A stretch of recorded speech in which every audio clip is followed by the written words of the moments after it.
Viceministro, gracias por estar aquí en Caracol Radio.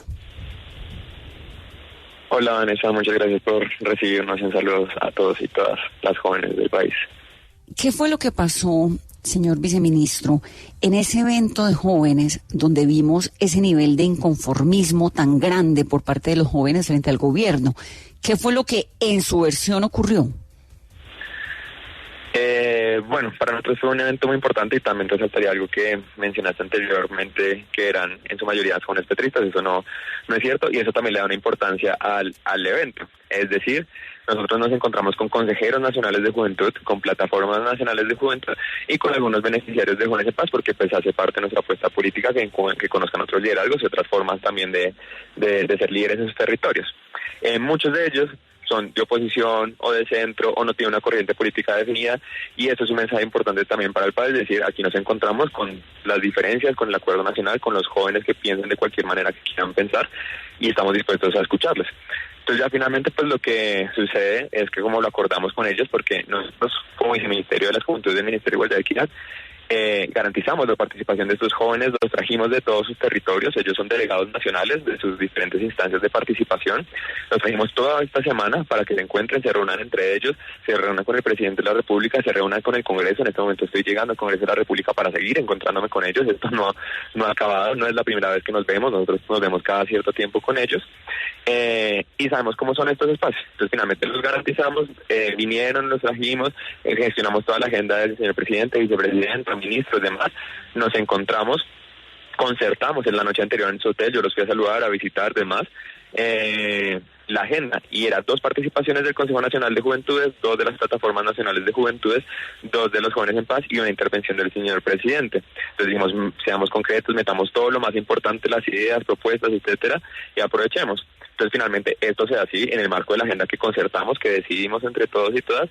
pero pues ellos en la naturaleza, como somos los jóvenes, dijimos, queremos más tiempo y hay que escuchar más y trabajemos más, y el presidente dijo, listo, me siento acá, escucho y hagámosle, y estuvimos un buen par de horas ahí en la dinámica de escuchar, responder, y pues para mí no es extraño, es que yo he estado con ellos en diferentes espacios, yo sé que en la discusión siempre se ha ideado, porque estamos acostumbrados a que eso no pase, a que un presidente no se siente con nosotros y nos escuche, y de repente pues esto con el tiempo irá transformándose, irá cambiando, podemos darnos discusiones cuando nos vayamos acostumbrando a que efectivamente aquí sí hay un gobierno que escuche, independientemente si somos de centro, de derecha, de izquierda, y que eso demuestra una altura democrática también fundamental para este país. Es decir, tú lo sabes, que tú me llevas entrevistando toda la historia de mi carrera política, digamos, cuando yo quise participar políticamente a mí me dispararon a los ojos. Aquí nos escuchamos, es diferente. Sí, pero también tampoco los escuchan porque se pusieron bravos y le exigieron al presidente que se quedara.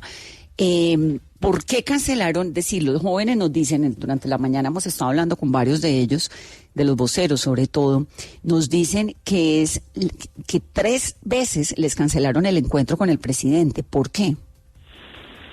Bueno, aquí hay algo también fundamental, y es por eso es importante la gestión de la agenda de ayer, como lo que hicimos desde el Viceministerio de las Juventudes, el compromiso como ministra de la vicepresidenta, y es que esto siempre pues es fundamental, es por ley que tiene que encontrarse con el presidente, pero siempre se comunica de alguna manera u otra, como todos los eventos, yo creo que tú lo sabes perfectamente, que cuentan con el presidente, dice, pues es la agenda del presidente, en cualquier ocasión esto puede llegar a variar o a cambiar. Lastimosamente esto había pasado en ocasiones anteriores, pero pues aquí nos tomamos nosotros con un viceministerio nuevo en creación y demás, una discusión muy seria con el presidente, con la vicepresidenta, acompañados o rodeados de decir, esto es importante que pasa. Efectivamente los jóvenes lo llevan esperando y ellos muy concretos dijeron sí, no hay duda, hagámoslo, y por eso fueron. Y ellos sabían qué jóvenes son, qué instancias de representación son, etcétera, y fueron allá con toda la disposición de acordarlo. Entonces yo creo que eso también demuestra un cambio importante de que las juventudes ahora tengamos un viceministerio que nos permite interlocutar con estas discusiones de alto gobierno, de alto nivel,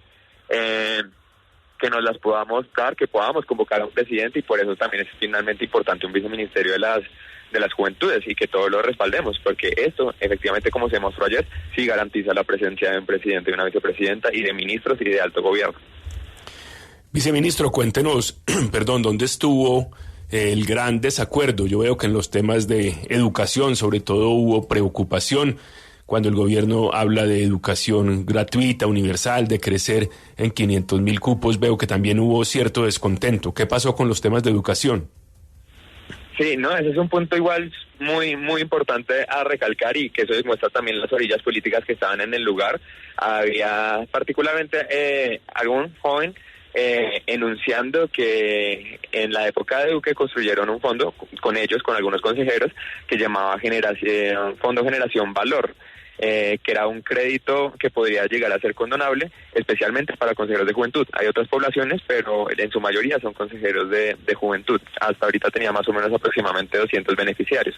Pero ¿cuál es nuestro meollo como gobierno? Que nosotros no queremos obligar a la gente a tener créditos que puedan tener, que eso resulte en una deuda. O sea, lo dice el presidente como alguien que tuvo que tener un crédito para poder estudiar, y lo hizo un viceministro de Juventud que acabó de pagar su crédito después de 5 años, hace un par de meses. Entonces, esto en verdad ha sido una barrera para las y los jóvenes, esta forma de pronto llegar a funcionar, y la respuesta frente a esta inquietud fue decir, nosotros como gobierno tenemos una apuesta por una educación que debería ser incluso universal. Nosotros aumentamos a esto para que sean 500.000 jóvenes, subimos el presupuesto a 70 billones de pesos para la educación pública, gratuita y de calidad, ya vamos 140.000 jóvenes. Entonces, esos jóvenes que ustedes querían involucrar al Fondo Generación Valor, que los puede someter a una dinámica de deudas y de conflictos personales muy complejos, busquemos la ruta y metámoslos a la educación pública gratuita y de calidad.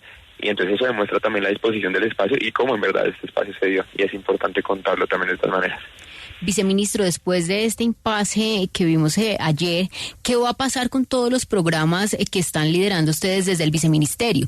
Démosle fechas y pongámosle en la práctica, que los jóvenes tengan de alguna manera una respuesta clara de cuándo se van a empezar a implementar todos estos programas que los van a beneficiar.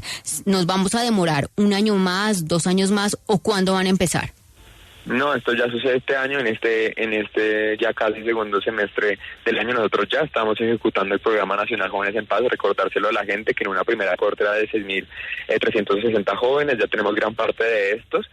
Fue retador. Nosotros empezamos a esperar este programa desde enero de este año, después de 3 meses que yo me posesionara.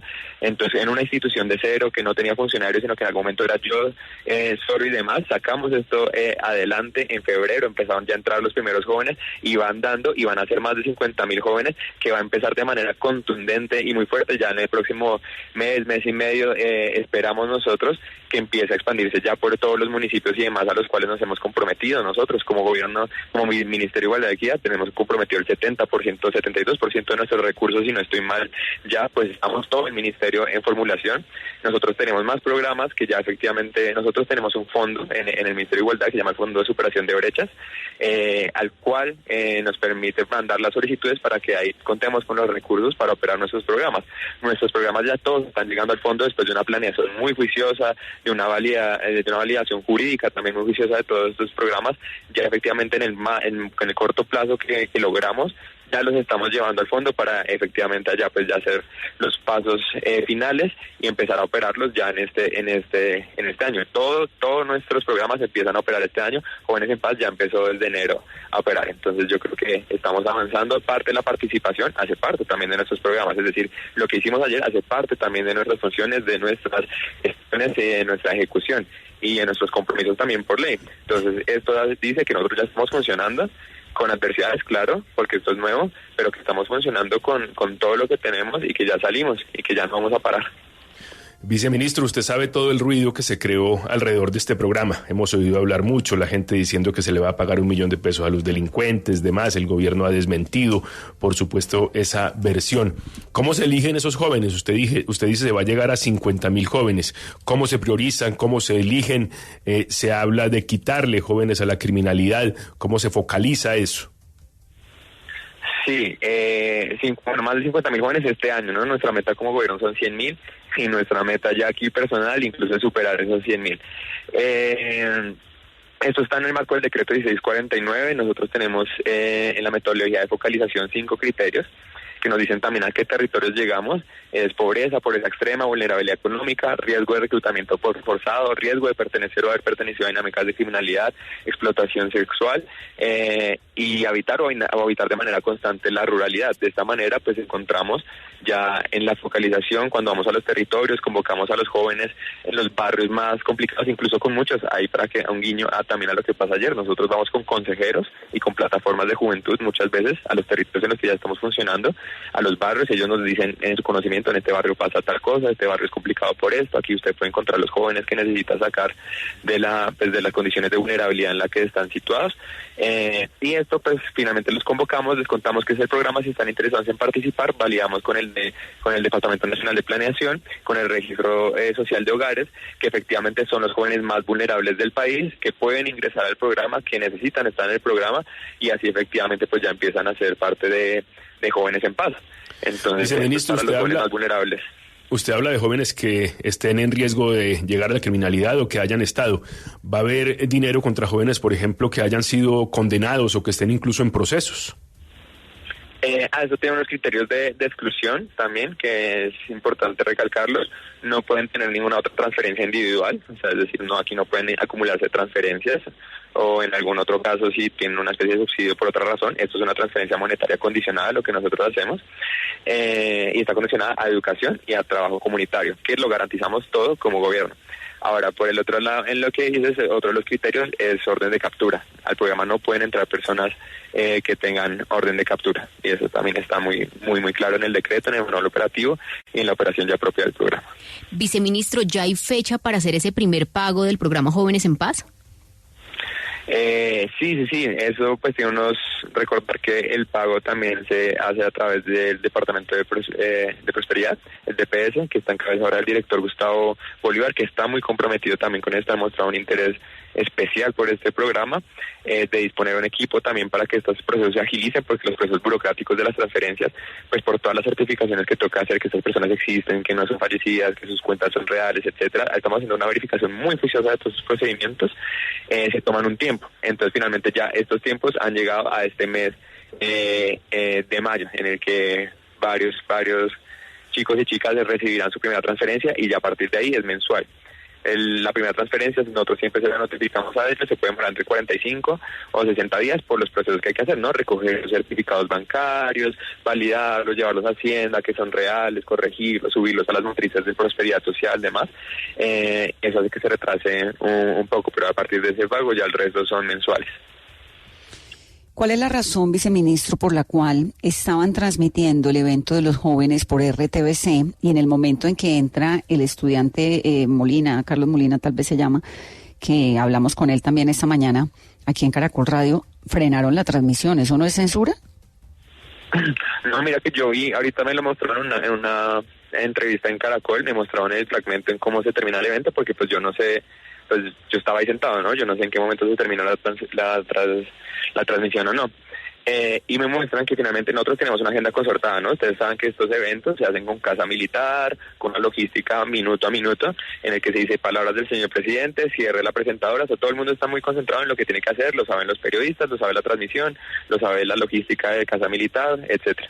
Entonces, pues esto simplemente, y me mostraron la transmisión, y la transmisión termina cuando la presentadora está diciendo, muchas gracias, el presidente se retirará, bla, bla, y pues yo creo que ahí los técnicos que están operando la transmisión entienden que en el minuto a minuto, pues como siempre lo han realizado, termina con las palabras del presidente, alguien diciendo hasta luego, y se termina. Ya lo que pasa ahí es que efectivamente los jóvenes piden más palabras y nos quedamos hablando, pero pues yo creo que esto no está condicionado a la transmisión. Ahora, algo que incluso hablamos con ellos la noche anterior, ellos dijeron, podemos llevar nuestros celulares, podemos transmitir, etcétera, y fue como, pues por supuesto, claro que sí, y ellos dicen, queremos transmitir en vivo, etcétera, y fue como, por supuesto, hágalo, los invitamos incluso a que lo hagan, ustedes son libres de hacer lo que quieran también en el espacio, y así pasó, y lo pudieron hacer, y yo creo que respondimos con toda la altura del caso, y con una pues diplomacia, y con una categoría democrática muy importante. William Molina se llamaba el estudiante, ya lo entiendo, estaba programado de esa manera y el presidente se iba, entonces frenaron la transmisión, pero coincidió con que este chico estaba saliendo, hablando y criticando al presidente, entonces queda un poco ahí como la sensación de que lo censuraron. Me pregunta un oyente y me parece válido esto, ¿por qué, dice él, espérame que se me perdió aquí la pregunta, que dejaron de apoyar a jóvenes en acción que están estudiando? ¿Eso ha pasado? No, bueno, hay dos cosas. No coincide la primera con el momento en el que habla este muchacho, porque incluso él habla después de un buen tiempo. Ya llevamos un buen tiempo escuchando a otros jóvenes. Ahí quien toma la primera palabra es una muchacha que estaba sentada a mi lado, una consejera nacional de juventud. Ella se levanta después de que la presentadora dice como, bueno, hasta luego, muchas gracias, toma el micrófono y prácticamente pues con ella empiezan a... La transmitieron. Mejor dicho, no transmitieron a ninguno de los pelados, a ninguno. Las intervenciones que habíamos concertadas estaban en el minuto a minuto, sí. Ya después cuando ellos se tomaron la palabra, pues ya se había hecho el cierre, digamos. Pero pues yo creo que es algo natural, normal, no sin ningún problema. Pero no coincide con las palabras de este muchacho necesariamente. ¿Usted se imagina, viceministro, donde en un gobierno anterior, el presidente anterior, cualquiera, no sé si Duque, Santos, cualquiera, pasara lo mismo, que estuviera en una reunión de jóvenes y que de pronto usted, que ha sido siempre contestatario y que se para y que hablara y acabara la transmisión? ¿Se imagina lo que hubiera ocurrido? Sí. Yo creo que ahí podríamos no acudir a la imaginación, sino la realidad. Y cuando los jóvenes fueron contestatarios y quisieron opinar en otros gobiernos, los desaparecieron, los estigmatizaron, les chuzaron los teléfonos, los encarcelaron, les quitaron los ojos y yo soy testigo de eso. O sea, se lo está diciendo también a alguien que es testigo de eso. Entonces yo creo que no hay que recurrir a la imaginación, sino a la realidad. Y la realidad es que este gobierno se quedó escuchando, la transmisión no estaba en manos nuestras, digamos, ni del presidente, sino el minuto a minuto de la agenda. Pues no sé cómo se lo vayan a tomar, puede ser de X o Y manera, pero en la realidad nos quedamos escuchando, mientras que en la realidad, cuando yo estaba de ese lado, a mí me dispararon. Y eso yo creo que es importante recordar, y no solamente a mí, sino a más de 100 jóvenes a los ojos, y a otros más de 60 los asesinaron. Entonces yo creo que eso sí demuestra que en verdad sí hay un cambio, y que incluye a jóvenes que piensan muy distinto a nosotros, y que los tratamos con todo el respeto, ¿no? Que ni siquiera es como que están protestando ya en sus territorios lejanos de la institucionalidad, sino que incluso los traemos, y que como quiere protestar, proteste aquí al frente de nosotros, y nosotros le validaremos su discurso, le daremos respuestas puntuales a esto. O sea, no tenemos ni siquiera miedo ni le huimos a eso, sino como, por supuesto, venga y hablemoslo aquí de frente, cara a cara, sin ningún problema. Entonces yo creo que hay que recurrir a la imaginación, sino a la realidad histórica de este país, y eso nos ha dejado una gran lección del día de ayer, que estoy seguro que algún día vamos a valorar como un evento realmente histórico. No, los muchachos que participaron no piensan lo mismo. Los muchachos que participaron piensan que los censuraron, que el presidente se iba a ir, que no los quería escuchar, que hizo un monólogo de 22 minutos, que además le canceló la cita a esos muchachos durante 3 ocasiones previas, y no se están sintiendo para nada apoyados. Yo creo que eso también hace parte de las reflexiones, y usted, que es un joven que ha pasado tantas maduras y duras en la vida, haga parte también como de ese proceso de reflexiones. Viceministro, gracias. Sí, no, y está muy bien, y yo quisiera terminar con, incluso ahorita que estaba en mi entrevista en Caracol Televisión con este mismo chico, William Molina, que recalcó, él mismo, pues claro, estamos molestos, somos jóvenes, queremos muchas cosas, pero recalcó, esto en verdad nunca había pasado, y el presidente se sentó, si nos escuchó, si nos dieron respuestas también, y pues bueno, hay unas lógicas políticas que se mueven de fondo, pero en la realidad ellos saben, y lo reconocen en medios o en algunos tweets o demás, que esto fue así, que fueron escuchados, que el presidente estuvo ahí, que claro, que exigieron que se quedara, pues claro, no estaba en la agenda, y cuando exigieron que se quedara, se quedó.